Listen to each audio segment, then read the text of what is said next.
आज एक ऐसे नगमे की चर्चा होगी जिसका हर एक लफ्ज़ ज़िंदगी और मोहब्बत की नुमाइंदगी करता है। आज हम फिर से ये देखेंगे कि क्या हम इसके साथ इंसाफ कर पा रहे हैं, मतलब कि क्या हम सही गा पा रहे हैं, और अगर गाते हैं तो क्या इसका मतलब समझते हैं। नमस्कार, आदाब, सत श्री अकाल, हेलो। अल्फाज स्टूडियो में आपका स्वागत है। मैं हूं आपका दोस्त आलोक रंजन झा और हाजिर हूं एक नई बातचीत के साथ। जैसा कि हमारा वादा था कि हर शनिवार को हम हाजिर होंगे एक खूबसूरत नगमे के साथ, तो आज हम फिर से हाजिर हैं। तो आज की बातचीत होगी फिल्म काजल के उस खूबसूरत नगमे के बारे में जो बहुत ही मशहूर है और आप सबको मालूम है। जी हाँ, छू लेने दो नाजुक होठों को।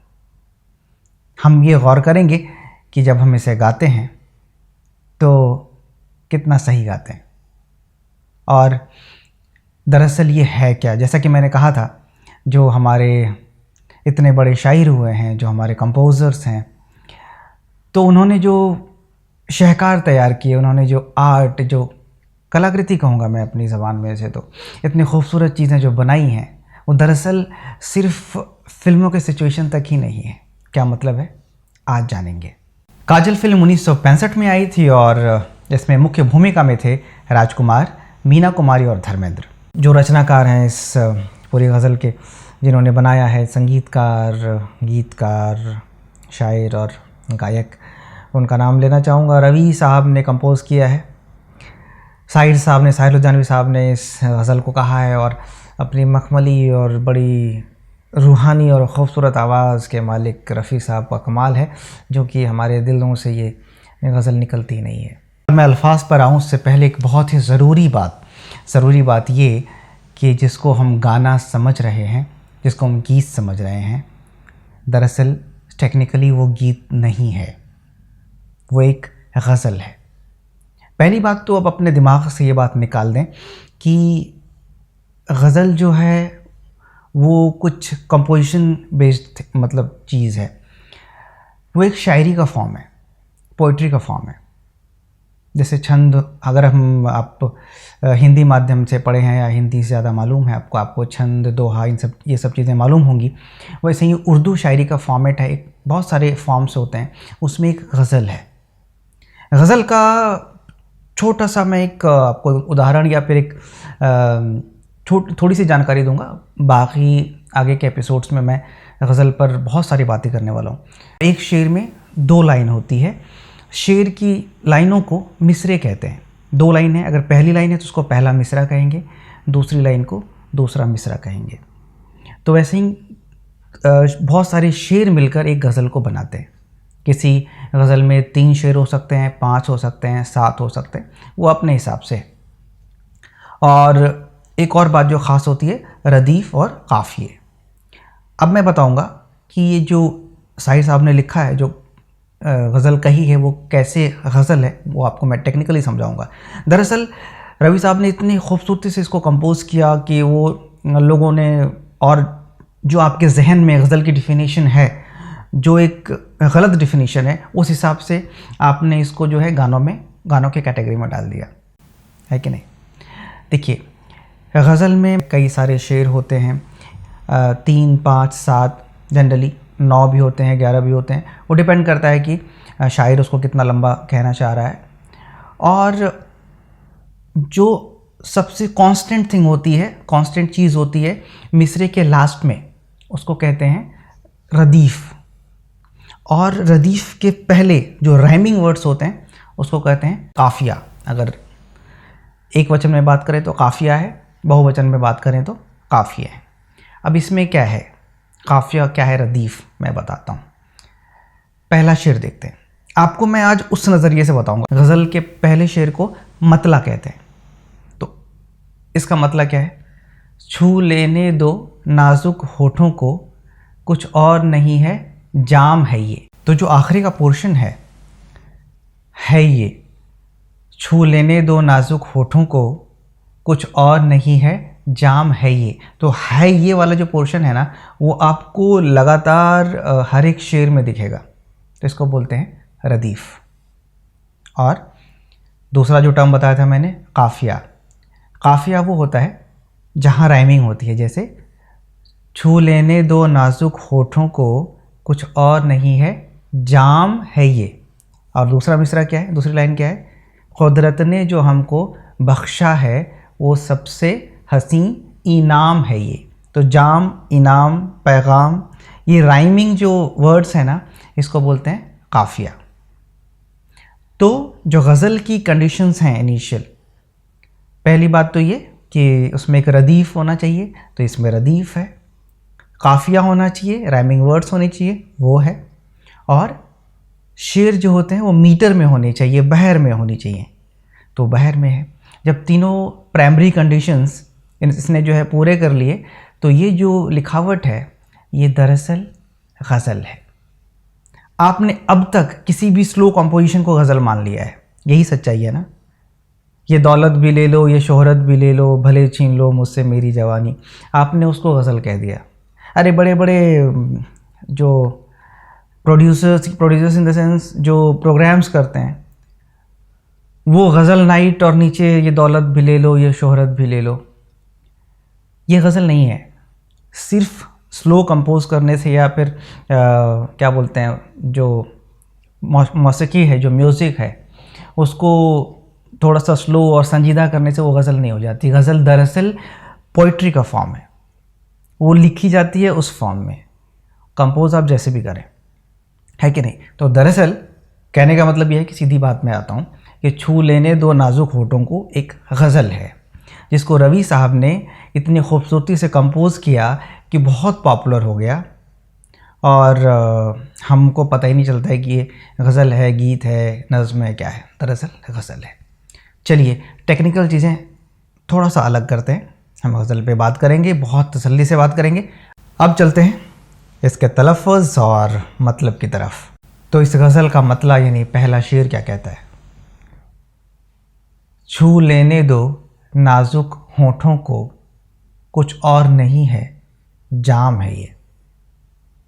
मतलब तो साफ़ है, आप समझदार हैं, क्या बताना है कि इसमें जो है प्रेमिका को कहते हैं कि आपके नाजुक होठों को छूने की इजाज़त दीजिए, क्योंकि ये जो शराब के प्याले जैसे खूबसूरत हैं। कुदरत ने जो हमको बख्शा है, ये दूसरा मिसरा है, कुदरत ने जो हमको बख्शा है वो सबसे हसीं इनाम है ये। जो ऊपर वाले ने जितनी भी नेमतें दी हैं, उसमें सबसे खूबसूरत इनाम जो है यही है, जो आपके ये होंठ हैं जो शराब के प्यालों जैसे खूबसूरत हैं।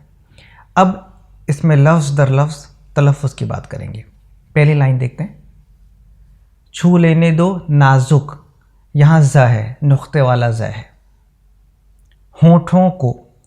एक सबसे बड़ी गलती, मतलब बहुत बड़ी गलती है और बहुत लोगों को पता नहीं है, हम लोग होठों नहीं बोलते हैं।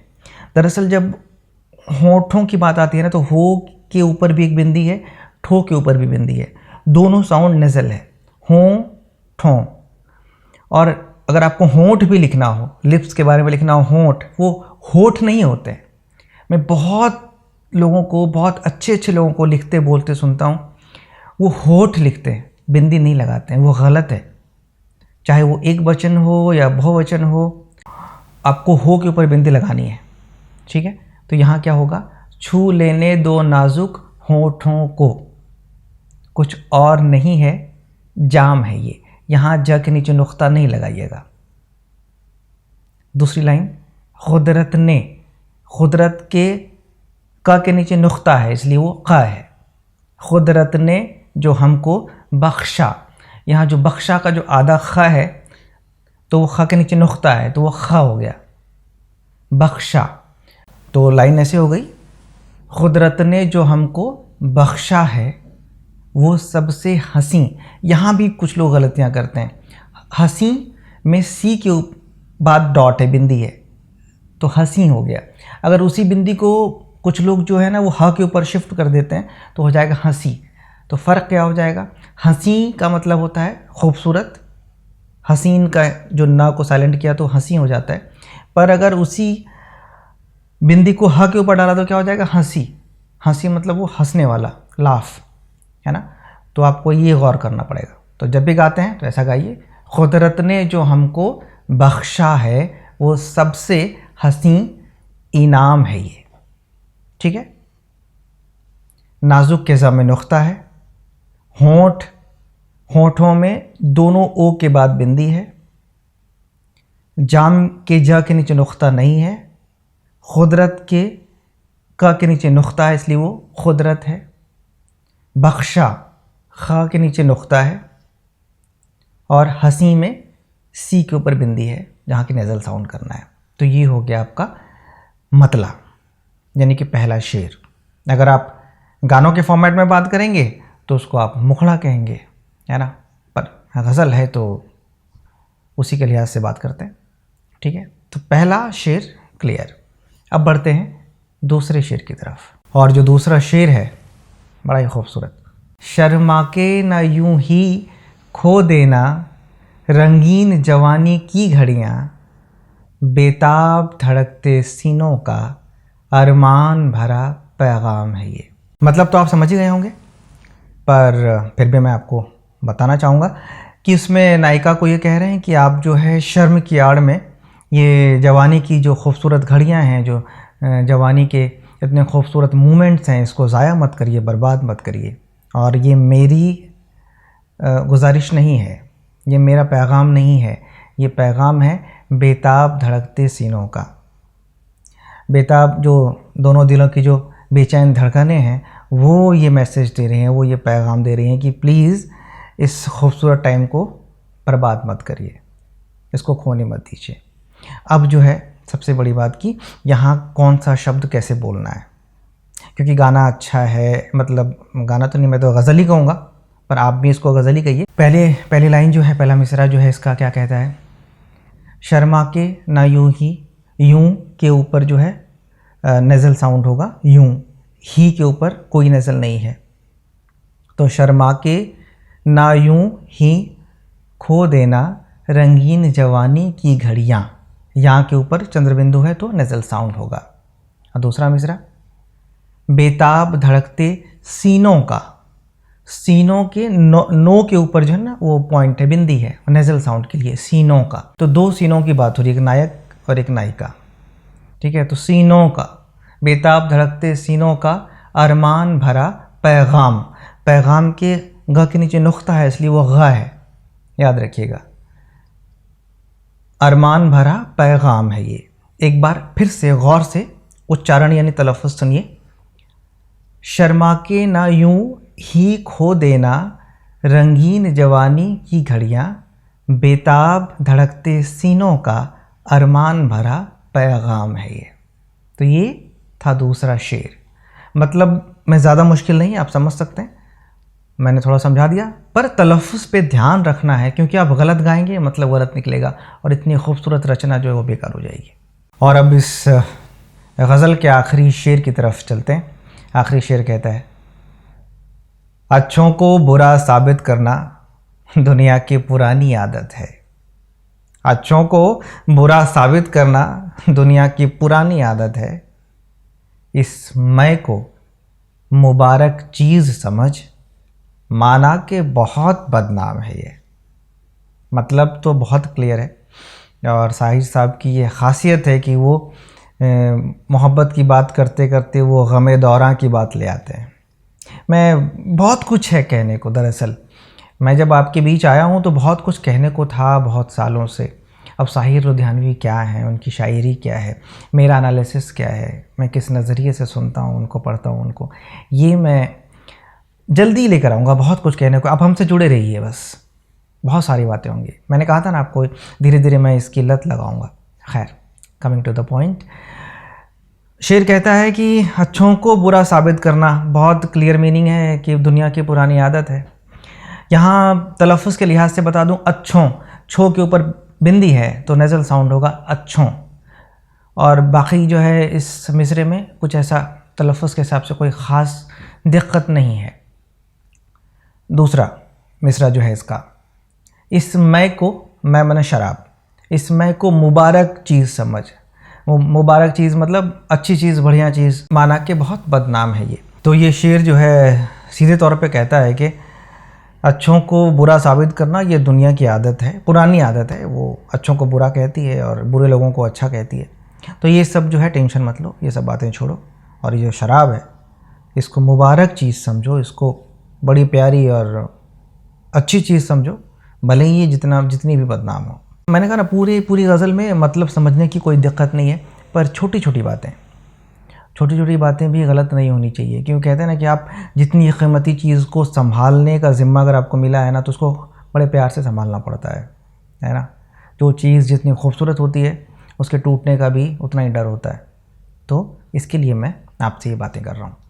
तो आज आपने जो है इतने प्यारी गज़ल के बारे में, पहली बात तो आपको थोड़ा सा लगा होगा कि ये गज़ल कैसे है। मैंने पहले ही बता दिया है कि इसमें 3 शेर हैं। शेर में जो है रदीफ़ है, काफ़िए हैं, बहर में है। तो जो गज़ल की जो कंडीशंस हैं ये पूरी करता है और उसी हिसाब से कही भी गई है। बाकी इतना लोकप्रिय हुआ, टेक्निकली ये गज़ल है, आप जैसे भी गाते हैं गाइए। तो आज के लिए तो इतना ही। अगले शनिवार को फिर से एक किसी और ख़ूबसूरत नगमे के साथ मैं हाज़िर हूँगा, और तब तक यही गुजारिश है कि मेरे ये जो वीडियो है ना, इसको देखने के बाद इस गज़ल को सुनिए, अपने अंदर समाहित कीजिए। जितनी भी छोटी बड़ी बातें मैंने बताई हैं उसको नोट डाउन करिए दिमाग में। अगर आप सिंगर हैं तो स्टेज पे अब से जो गाइएगा अलग मज़ा आएगा। अगर आप राइटर हैं और अगर आपने ये अंदाज़, ये शब्द, ये अल्फाज उठाए हैं यहाँ से या लेना चाहते हैं, तो वहाँ भी आपका अंदाज़ अलग हो जाएगा। अगर आप श्रोता हैं, सुनने वाले हैं, तो वो भी एक कला है ना। तो अब अगर आप सुनेंगे तो और मज़ा आएगा। आखिर में वही गुजारिश कि आप अल्फाज स्टूडियो चैनल को सब्सक्राइब करिए, इसके वीडियोज़ को शेयर करिए, लाइक करिए, कमेंट्स करिए, और जो बेल का बटन है उसको प्रेस कर दीजिए, जिससे कि हमारा कोई भी नया प्रोग्राम आप तक सीधे पहुँच जाए। आज के लिए दीजिए इजाज़त। अगले शनिवार को एक और ख़ूबसूरत नगमे के साथ मैं हाज़िर हूँगा। तब तक के लिए बाय बाय, शुक्रिया।